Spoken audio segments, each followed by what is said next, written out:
안녕하세요. 저는 나이 40살에 거제도에 살고 있는 여자입니다. 제가 여기에 사연을 신청하게 된 이유는 불과 몇 달 전에 일어난 일로 인해 집 전체가 비상사태되는 상황이 있었습니다. 그날 폭풍이 휘몰아쳤고 결국 돌이킬 수 없는 아픔을 겪게 되었죠. 저 또한 엄청난 정신적 충격으로 인해 남편의 도움을 받으면서 회복을 하고 있어요. 하루빨리 정상적인 삶을 살 수 있었으면 좋겠어요. 남편은 저희 부부만 지금의 상황에 대해서 고민을 하고 결정하는 것보다 다른 분들의 생각도 들어보고 싶어 하길래 이곳에 글을 남깁니다. 양가 집안 가족 문제를 알리는 게 창피하기도 하지만 서둘러 결정하고 나아가는 게 좋을 것 같다는 판단에 남편의 말을 따르기로 했어요. 저희는 결혼 10년 차 되었고 6살 된 딸 하나 있습니다. 그동안 다른 지방과 별반 다른 것 없는 결혼 생활을 보내고 있었어요. 그런데 도련님이 결혼하겠다고 여자를 데리고 오면서부터 문제가 생기기 시작했어요. 저와 남편이 결혼했을 때와 다르게 도련님은 막내 아들이라서 그런지 상당히 아끼며 키우신 듯 했어요. 머리도 좋아서 의사 생활을 하고 있었죠. 그런데 결혼하겠다며 여자를 데려왔으니 엄청 경계를 하며 이것저것 물어보셨어요. 10년을 함께 해오면서 시모의 눈치를 정말 많이 봤기 때문에 딱 보면 기분이 좋은지 나쁜지 금방 알 수 있었습니다. 그런데 시모의 표정을 보니 별로 마음에 들어하는 것 같지는 않았어요. 병원에서 환자로 있다가 서로 만나게 됐다면서요? 딱히 직업은 없다고 하던데 재용이가 한 말이 사실이에요? 네, 사실이에요. 거짓말해서 뭐 하겠어요. 나중에 다 밝혀질 텐데요. 그리고 놀고 먹어도 될 정도로 집안 형편이 좋기 때문에 굳이 직업 안 가져도 돼요. 그래도 부모님은 결혼할 남자는 사자 직업을 가진 사위가 좋다고 하셔서 재용 씨랑 만나고 있는 거고요. 당장 결혼해도 될 정도로 저희는 준비되어 있어요. 저희 부모님도 사위감으로 결정하셨고요. 재용아, 너 벌써 인사드리러 다녀온 거였어? 그런데 이렇게 빨리 결정해도 되는 거야? 둘이 만난 지 아직 1년밖에 안 됐다며. 1년이면 벌써 서로 다 알 수 있는걸요? 몇 년을 만나야 결혼할 마음이 생기는 건 아니잖아요. 그런 식으로 시간 끌고 감정 소모하는 거 별로 안 좋아해요. 그러니 어머님도 저희 결혼 허락해 주세요. 제가 잘할게요. 그럼 그렇게 알고 있어도 되죠? 일단 워낙 존칭 쓰는 게 어색해서 말부터 편하게 할게요. 갑자기 결혼하겠다고 불시에 찾아와서 당당하게 말하는 건 좋지만 순서가 잘못됐다고 생각되지 않아? 어른을 대하는 태도에 예의가 전혀 없다는 거 본인은 알고 있나? 말하는 거에서부터 못 배운 티가 나는데 내가 어떻게 결혼 허락을 해줄 수 있겠어? 재영이 너도 그동안 힘들게 의사 만들어놨더니 엄마랑 지금 뭐 하자는 거야? 마음에 안 드는 게 있으면 얘기를 하라고. 왜 이런 골빈 여자를 데려와서 내 심기를 건드려? 골빈 여자요? 지금 말 다 하셨어요? 정말 보자 하니까 노인네가 말이면 단줄라나? 밖에 나가면 저랑 결혼하겠다고 줄을 선 남자들이 몇인 줄 아세요? 재용씨, 우리는 오늘 여기까지만 해야 될 것 같아. 병원 얘기는 없었던 걸로 하자. 누가 누구한테 매달린다는 거야? 재용씨가 저랑 결혼하자고 매달린 거거든요. 뭘 제대로 알고 얘기를 하셔야지. 결혼하겠다고 도련님이 데려온 여자는 시모의 막말에 상당히 기분이 상해버렸는지 헤어지자는 말을 끝으로 집 밖을 나가버렸습니다. 그러자 도련님의 얼굴은 사색이 돼선 시모에게 모든 게 끝이 났다며 화를 내면서 여자를 뒤따라갔어요. 그렇게 한참 뒤에나 집으로 돌아온 도련님은 집이 떠나갈 정도로 시모를 부르기 시작했어요. 저희도 갑작스럽게 안 좋아진 분위기 때문에 도련님이 올 때까지 기다리고 있었거든요. 그런데 시모가 땅을 치고 후회할 정도로 충격적인 말을 듣게 되었네요. 엄마가 지금 무슨 일을 저질렀는지 알아요? 저 사람이 좀 생각 없이 얘기했어도 엄마가 어른이면 이해해줄 수 있는 거잖아요. 그걸 똑같이 받아쳐서 그런 식으로 말씀하시면 마음이 편하세요? 제가 쫓아가서 얼마나 싹싹 빌고 왔는지 알아요? 저랑 만나는 걸 생각해본다고 얘기했어요. 어떻게 작은 기회인데 그걸 이렇게 망쳐놔요? 믿고 있던 제가 잘못이네요. 그럼 저런 콜빈 여자를 내 며느리로 받아들이라는 거야? 말하는 게 얼마나 수준이 떨어지던지. 우리 집 가문의 수치다. 틀렸어요.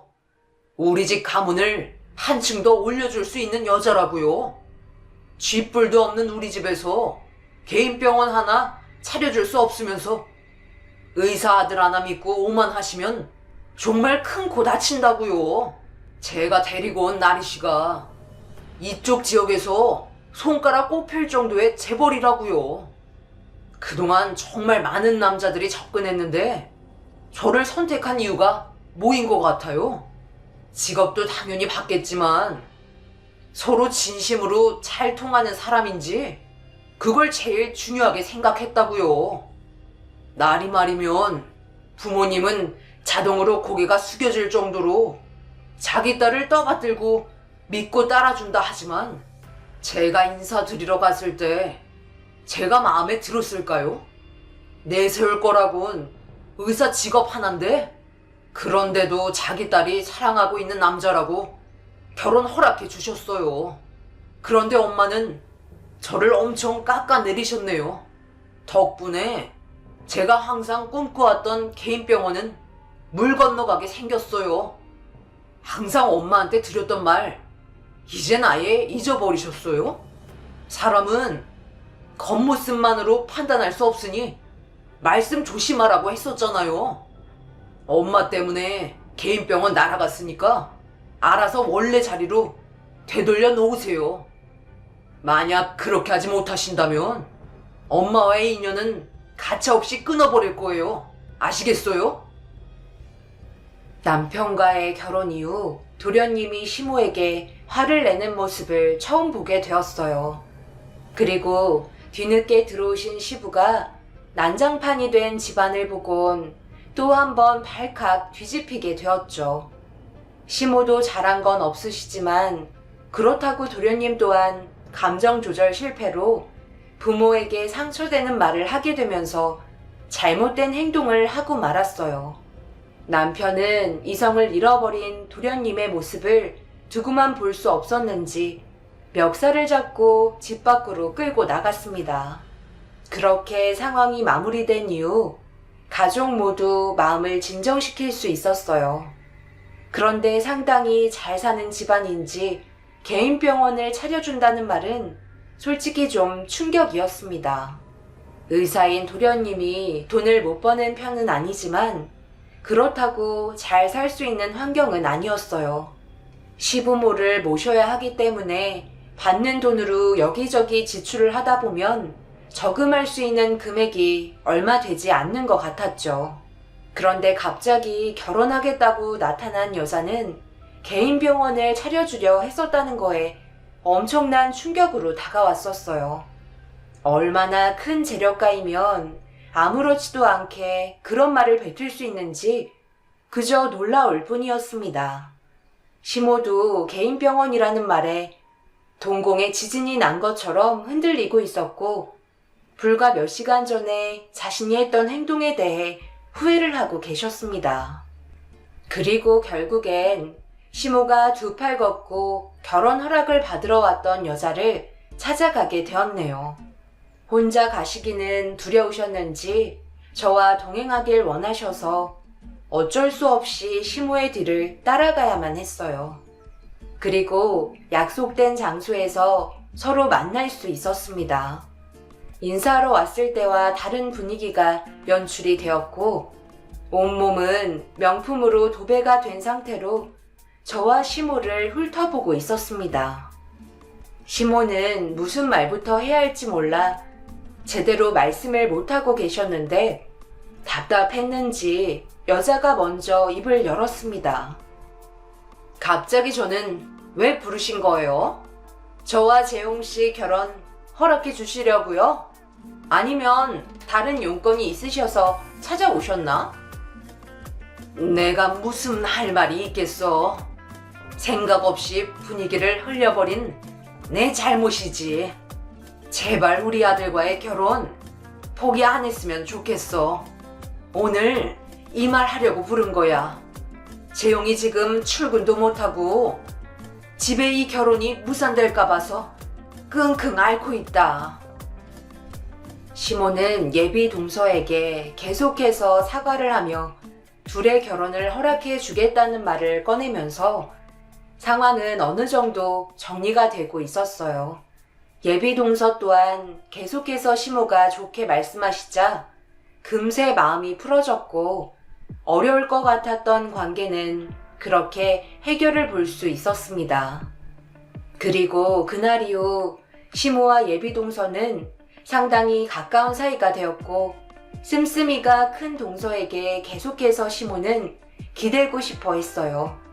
의사 도련님을 둔 집안이었지만 만족할 만한 삶을 살 수 없어서 상당히 많은 걸 바라고 계셨습니다. 그런데 동서는 시모의 의견을 전부 받아주면서 해달라는 건 거의 다 해주더라고요. 그 모습을 보는데 정말 대단하다고 생각했었죠. 살면서 돈에 대한 고민을 하지 않는 사람은 처음 봤었거든요. 그리고 동서는 모두가 한자리에 모여 식사를 하게 된 날 중앙 테이블에 의미를 알 수 없는 열쇠 3개를 올려놓았고 하나하나 설명을 해주는데 말도 안 되는 사실에 입이 떡 벌어지고 말았네요. 저희 부모님은 의사 사위 하나면 된다고 아무것도 바라지 않으셨어요. 결혼 준비부터 시작해서 모든 건 저희 쪽에서 준비할 테니 아버님, 어머님은 아무것도 안 하셔도 돼요. 이런 거 하나하나 신경 쓰는 거 골치 아프시잖아요. 저도 의사 남편 둬서 의미 있는 데에 돈 쓰는 거 전혀 아깝다고 생각되지 않아요. 앞으로 태어날 2세가 재용씨 유전자를 전부 물려받을 거 아니에요. 그럼 우리 집안도 사자 집안을 만들 수 있겠죠. 저희가 바라는 건 그거 하나예요.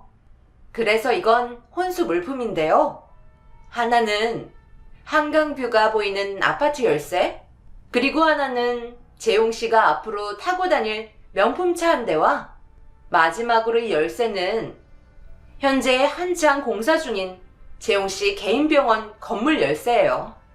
혼수품으로 간단하게 준비해봤어요.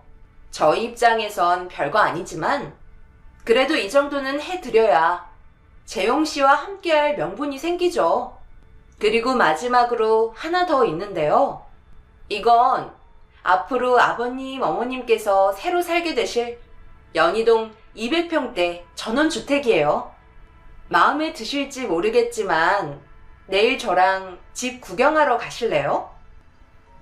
동서의 충격적인 혼수품은 엄청난 것들이었어요. 그런데 제가 봤을 때 너무 과하다는 생각이 들어 그때부터 동서의 행동을 의심하게 되었어요. 둘이 정말 사랑해서 결혼한다 하지만 한쪽만 모든 걸 준비하는 것도 모자라 동서가 그날 테이블 위에 올려놓은 열쇠들만 합쳐도 몇백억은 될 것 같은 금액이었죠. 시부모님도 처음엔 당황하셨지만 눈앞에 보이는 것들에만 정신이 팔리셔선 굳이 의사 사위 하나 데려가려고 이 정도로 호의를 베푸는 동선의 집안을 조금도 의심하지 않았습니다. 저는 남편과 집에 돌아와서도 신경 쓰였던 행동들에 계속해서 의심을 품었고, 그건 남편도 저와 같은 마음이었어요. 그래서 시부모님과 개인적으로 따로 만나 어떤 생각을 가지고 계신지 알아보기 위해 약속을 잡고 여쭤보게 되었죠. 너 지금 나한테 그렇게 얘기해서 뭘 어쩌자는 건데? 그럼 저 집안이 사기꾼 집안이라도 된다는 거야? 명의도 우리한테 전부 다 들어왔는데 뭐가 두려워서 그런 소리를 하는 건지 나는 애민이가 더 이상하게 느껴지는데 우리만 받아서 기분 나빴니? 어머님, 그게 아니잖아요. 의사 사이 얻는 거 당연히 좋을 수 있어요. 하지만 기준이라는 게 있는 거잖아요. 동선회에서 아무런 조건도 따지지 않고 물 쓰듯 너무 퍼주는 게 이상하다는 거예요. 저만 이런 생각을 가지고 있던 게 아니라 이 사람도 저와 똑같은 마음이라고요. 지금 앞에 놓인 물질들만 보시는 것보다 동서 집안이 정확히 어떤 집안인지 알아보실 필요가 있을 것 같다는 거예요. 어머님이 동선의 가족이 뭐 하냐고 물어보셨을 때 그냥 물류 쪽에서만 일을 한다고 했지 자세히 말을 해주지는 않았잖아요.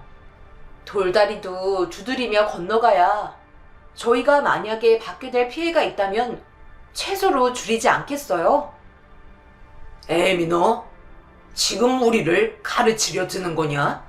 그동안 살아온 인생이 너희보다 훨씬 많은데 그런 것 하나 구분 못할까? 의사 사이 얻는 게 어디 쉬운 건 줄 알아? 그걸 사돈댁들도 전부 알고 있기 때문에 그에 따른 마음을 보여주는 건데 그렇게 무시해서야 되겠어? 아유, 기만 더러워졌네. 당신 계속 앉아 있을 거야?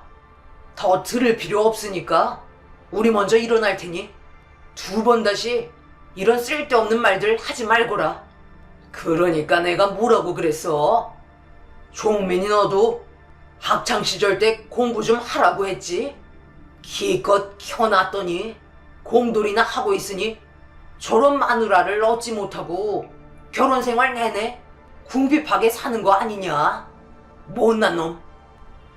시모의 말에 저와 남편은 상처를 받게 되면서 앞으로 일어날 일에 대해 전혀 신경 쓰지 않기로 했어요. 걱정을 해드려봤자 욕부터 날아오고 대화조차 이루어지지 않아 결국 손을 놓기로 결정을 하게 되었습니다. 그렇게 도련님은 동서와 결혼을 하게 되었고 동서 쪽의 사람들은 엄청나게 많은 사람들이 몰려왔어요. 저희 쪽은 거의 가족들 뿐이었지만 그와 반대로 동서 집안은 줄이 끝도 없을 정도로 계속해서 들어왔습니다. 워낙 잘 사는 집안이니 그것 또한 당연한 거라 생각했어요. 그런데 저희가 생각했던 거와 다르게 동선의 가족도 평범한 결혼 생활을 유지하며 시부모님의 관심과 사랑을 한 몸에 받고 있었습니다. 그리고 그때부터 저희는 사람 취급도 해주지 않았어요. 벌레만도 못한 취급을 하시는데 정말 기분이 안 좋았죠. 이럴 거면 뭐하러 부르신 거예요?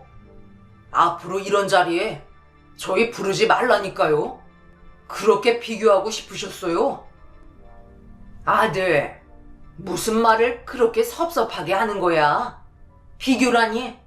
너희들이 언제 이런 곳에 와서 숟가락 떠보겠어? 그래서 겸사겸사 부른 거고 너희들 초대한 김에 고맙다고 새아가에게 칭찬 좀 해준 것뿐인데 뭐가 그렇게 기분이 나빠서 입이 대빨 나왔을까? 지금 계속해서 현재 사는 거에 대해 재용이랑 저랑 비교하고 있잖아요. 저희는 귀 없는 줄 아세요?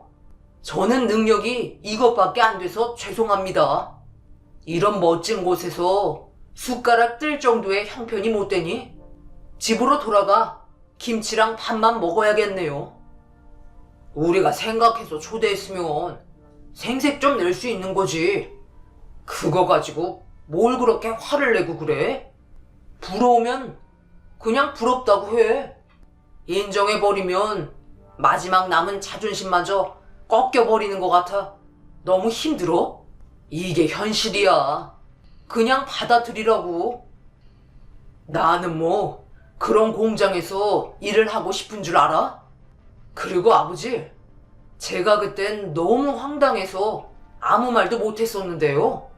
제 머리가 안 좋다고요? 정규에서 10등 안에 들 정도로 나쁘지 않았어요. 재용이보다 훨씬 좋았죠. 그런데 내리 사랑이라며 장남은 공부보다 돈을 벌어야 한다고 밖에서 돈 벌게 하셨잖아요. 그리고 벌어들이는 건 전부 재용이 뒷바라지 하는데 보태지 않으셨어요. 결국 저는 이런 취급받으려고 제 인생을 날려먹었네요. 더 이상 한 자리에 모일 일도 없을 것 같네요. 시키는 대로 하는 본인들 잘못이지. 그걸 왜 남 탓을 해요? 자기 인생은 남을 위해 살아가려고 쓰는 게 아니잖아요? 아주버님이 그렇게 의사가 되고 싶으셨으면 악착같이 앞만 보고 달리셨어야죠. 이제 와서 큰 소리 치면 바뀌는 게 있어요? 제가 아버님, 어머님께만 용돈 드리고 집회 드리니까 기분이 많이 상하셨나 보다.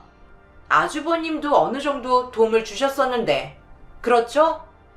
비싼 차는 사들여봤자 유지비도 없어서 벌벌 떠실 것 같고, 아주버님도 그냥 브랜드 아파트 하나 장만해 드릴까요?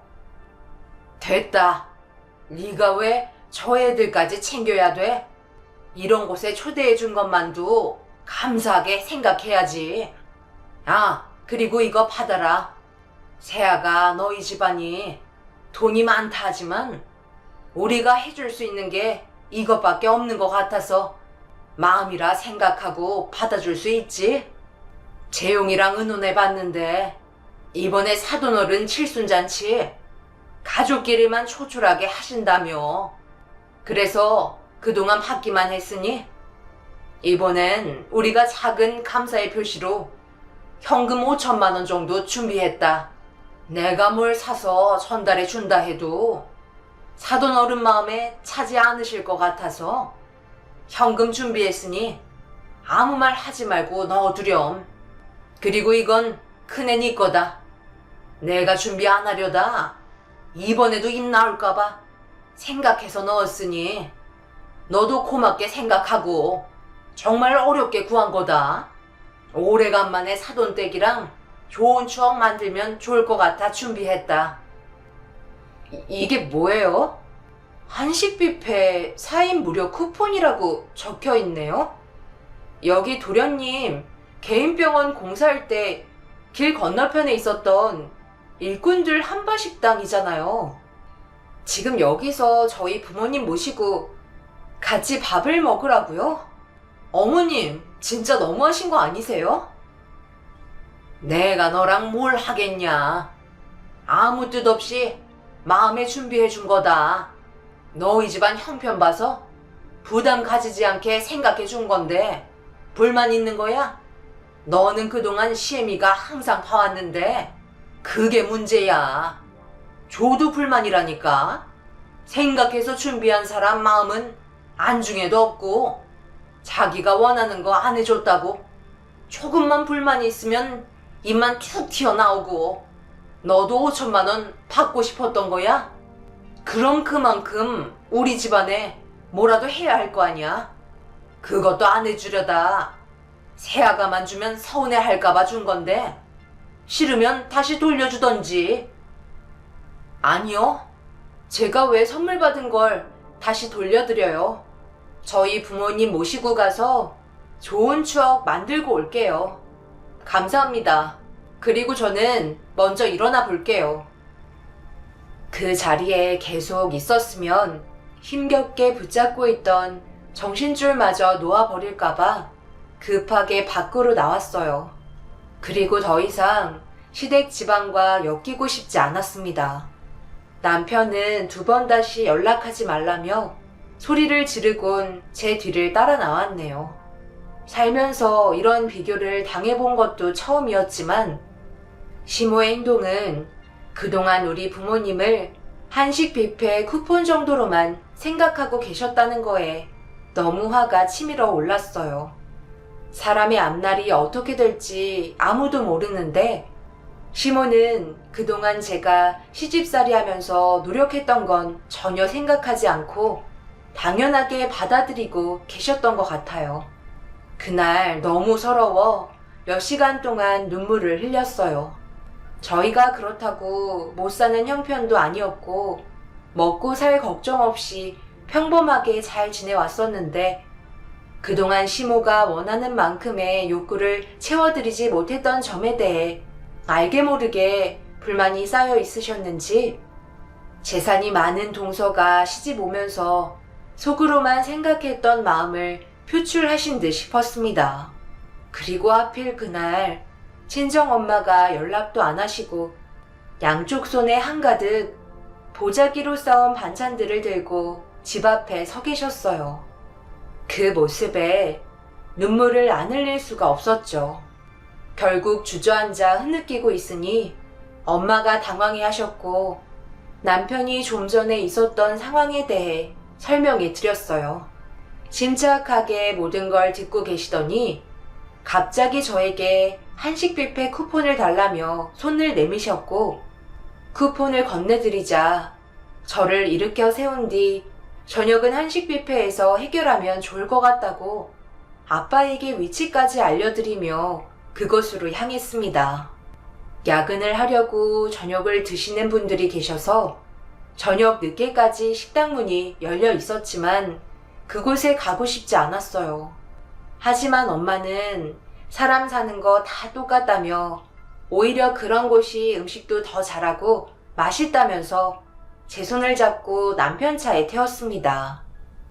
가는 동안에도 계속해서 싫다고 얘기했지만 엄마는 아무 말도 하지 않으셨어요.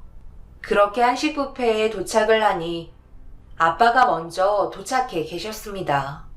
그리고 저희는 모두 접시에 음식을 담은 뒤 한자리에 모여 앉아 식사를 하려는데 엄마가 이것도 기념이라면서 모두 모인 사진을 몇 장 찍으셨고 엄마는 음식을 맛있게 드셨습니다. 계속해서 알 수 없는 행동을 하시더니 식사가 끝이 나고 핸드폰으로 무언가를 한참 동안 작성하시더라고요. 뭔가 싶어 옆에 앉아 보려고 하는데 엄마는 전송 버튼을 누르셨고 자세히 확인해 보니 시모에게 저희가 한식 뷔페에 모여서 찍은 사진 한 장과 장문의 글을 적어 답례 카드를 보내신 거였어요. 사돈, 저희 가족을 생각하셔서 이렇게 공짜로 식사를 할 수 있는 쿠폰을 주셔서 감사합니다. 덕분에 많은 추억을 만들 수 있었던 것 같아요. 지금 상당히 행복하시다고 제 딸에게 말씀 많이 들었습니다. 그 행복이 오래 가셨으면 좋겠어요. 제가 이렇게 답례 카드를 전달하게 된 이유는 저도 받은 만큼 무언가를 드려야 하는데 아시다시피 저희 집안이 워낙 못 살잖아요. 사부인이야 워낙 잘 살고 계시니 그 기준을 맞춰드리지 못할 것 같아 좀 전에 제가 목격했던 상황을 알려드리면 상당히 만족해 하실 것 같아 고민하다가 털어놓습니다. 제가 사위가 좋아하는 반찬 좀 만들어서 사위 집으로 가고 있는데 사부인의 막내 아드님 병원에 수십 대의 봉고차가 서 있더라고요. 너무 무서워서 고개를 숙인 채 그 길을 지나가는데 차에 타고 있던 한 사람이 사부인 막내 며느님 얘기를 하는 것 같더라고요. 그리고 어디에 있는지 위치를 파악한 것 같던데 제가 봤을 때 봉고차에 타고 있던 사람들 온몸에 그림이 그려져 있었네요. 무슨 말을 하는지 대충 아실 거라 생각합니다. 늦은 저녁인 만큼 밤길 조심하시는 게 좋을지도 모르겠어요. 제가 보낸 답례 카드가 마음에 드셨으면 좋겠네요. 엄마가 보낸 답례 카드 안의 내용을 보면 상당히 심각해 보였어요. 그리고 잠시 뒤 시댁 집안 전체가 비상사태로 바뀌면서 초토화가 되고 말았습니다. 시모는 남편에게 계속해서 전화를 했지만 받지 않았고 저 또한 받지 않았어요. 그리고 저희 부모님은 핸드폰 전원을 꺼버리셨어요. 그런데 남편에게 문자 한 통이 도착했고 읽어보는 순간 시모가 얼마나 위급한 상황인지 알 수 있었습니다. 아들, 내가 정말 미안하다. 제발 경찰에 신고 좀 해주거라. 여기 난리가 났다. 한쪽은 새아가를 데려가려 하고 한쪽은 새아가를 지키려 하는데 지금 큰 싸움이 벌어져서 나랑 너희 아빠는 테이블 밑에 숨어 있어. 재용이도 몸을 숨기고 있는데 제발 어떻게 좀 해줘라. 전화를 하면 뭔 일이라도 생길까봐 너무 무서워서 문자 보낸다. 그러니 꼭 답장하고. 엄마가 말했던 사람들이 동서가 있는 곳으로 달려간 것 같았어요. 그리고 그곳에서 알 수 없는 싸움이 시작되고 있다는 것 또한 알 수 있었습니다. 엄마의 말대로 그 사람들의 몸에 그림이 그려져 있다는 건 어두운 곳에서 생활하는 사람들이 확실했어요. 분명 동서와 연관이 되어 있기 때문에 싸움이 난 거고 저희는 일단 경찰에 신고를 해야 하는 게 맞는 것 같아 식당의 위치를 알려준 뒤 급하게 현장으로 달려가려는데 반대편에 도련님의 차와 봉고차 몇 대가 병원 앞에 멈춰 섰습니다. 그리고 꽤 많이 다친 사람들이 줄지어 내렸고 도련님의 인도에 따라 모두들 병원으로 들어갔어요. 무슨 상황인지 확인하기 위해 부모님은 차에 계시게 하고 남편과 함께 병원으로 들어갔습니다. 입구에서 벌써 몇 분이 다친 몸으로 아무도 들어가지 못하게 버티며 서 있었고 병원 안쪽에선 누군가 소리를 지르고 있었습니다. 입구 앞에 있던 덩치 큰 사람에게 가족이라고 설명하니 들여보내주긴 했는데 치료실에서 도련님의 목소리가 들렸어요. 그리고 그걸 듣고 있던 저희는 경악을 하고 말았네요. 내 동생이랑 결혼했으면 이 정도는 감수해야 되는 거 아니야? 우리가 괜히 의사 사이를 얻은 줄 알아? 정신 똑바로 차리고 여기에 있는 모든 사람 빨리 응급처치해. 너는 남자가 돼가지고 내 동생을 다른 남자가 데려가는데 그게 무서워서 테이블 밑에 숨어? 네가 그러고도 내 동생의 남편 될 자격이 있다고 생각해? 이번 일은 그냥 넘어가지 않겠어. 갑자기 급습하는 바람에 우리 쪽 사람이 많이 다쳤으니까 병원에서 계속 상주하고 있어. 외부로 새어나가면 그땐 너희 가족들 전부 무사하지 못할 거야. 솔직히 너는 우리가 누군지 알고도 접근한 거 아니야? 내 동생이 너한테 접근했던 이유 전부 눈치채고 있었잖아.